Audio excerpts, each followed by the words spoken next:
Hello mga kamads! Welcome back to me! For this video mga kamads, upload na dyan kong balik diri sa akong account mga kamads. And i-share ninyo o i-story ninyo ang pagkahitabo nga nung nasuspended ang akong account mga kamads, kini na account. So wala pa ni nabalik ning akong account mga kamads, is nakahimo kog bag-o na account which is katong Madeline Dilatory, naka-red ang ako ang profile picture dira. Unya mga kamads, ang akong plano is kato na lang na account nako is ako na lang to siyang ato na lang ko mag-upload og pang kanang recommend na product, mga unboxing product nako na mga gi-order na ma-recommend nako ninyo mga kamads. Unya mga kamads, kini na account is thank God kay nabalik na jud siya mga kamad. Ako ipang-upload ako ang mga memories and moments and travel, eating, charis, ganon. Ari na ko ma-upload mga kamad ang ako ang lifestyle, charis.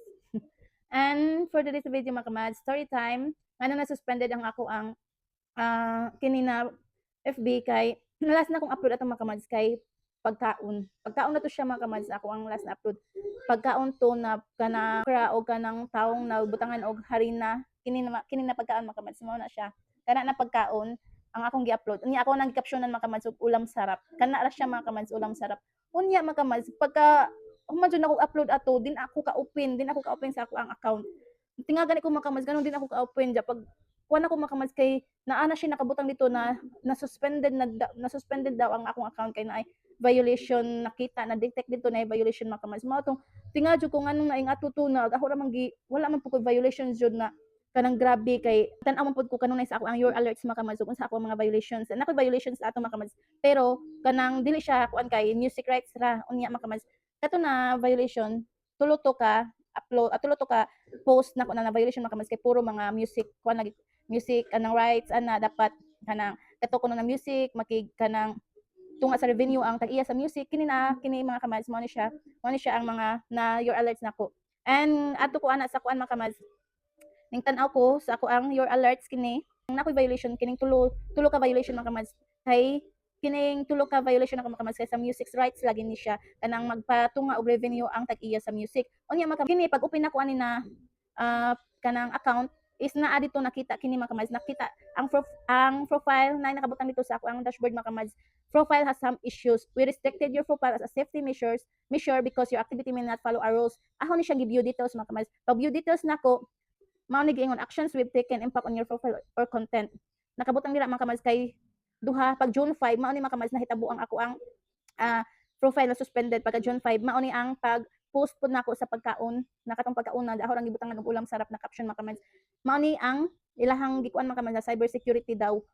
Katura na post mga kamads na cyber security nako na suspended ako ang account. So mao to mga kamads, ako siyang gi-view kining cyber security. We remove your post pagka June 5 akong gi-view mga kamads. Unya mao ni siya. We remove your post. Why this happened? The post may try to gather sensitive information from others. Unya mao na siya mga kamads, ulam sarap. Maura na siya akong caption. Ja, you share this on your profile. So syempre kay ako man na siyang gi-post diha jud sa akong profile. Unya ang nakabutang mga kamads, this goes against our community standard on cybersecurity. So maura to, ulam sarap ra na cybersecurity nako. Na-suspended nako. Unya ako na siyang gikuan mga kamads. Kay pwede man ka mo request og review mga kamads. Nag-request ko review mga kamads na nakabutang dire, why do you want another review? So akong gi-checkan dire mga kamads ang you misunderstood this post, mao na akong gi-checkan.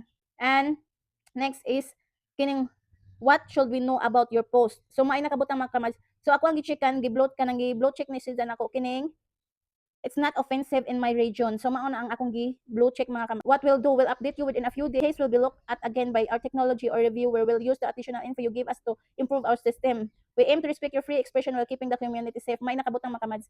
And you'll hear back from us soon. Thanks for requesting a review. We'll let you know when it's complete if we find we made a mistake. We will change the original decision. Must people hear back in less than 4 days, but it can take longer. Mao na siya nakabutang mga kamads sa last. And mao na to mga kamads, at least ning appeal ko og review, di ba? And malang to mga kamads, tinganong na anak ko cyber security para pag-post lang nako ato na ulam sarap, the picture na pagkaon na cyber security nako mga kamads. Di ba? Makakuan po ni sa Metsa oy. Matinga na lang ta na suspended na ang ato ang account kay tungod lang ato na issue or ato na kanang alerts nila, o di ba? And pero nalipay gyapon ko mga kamads kay nabalik ra ang akong account which is kini. And continue ang akong pag-explore, charis, pag-explore diri. Mga kamads, support ko ay ang ako ang Osaka FB katong which is Madeline Dilatory mo na akong nahimo na bag-o mga kamads. Recommended item tours, recommended product, mga nga na mga kamads. Ato ko dito mag-post. And thank you so much. And nakabalik ra jud ko diri sa akong account. And start na pod ko og vlog charis. Thank you.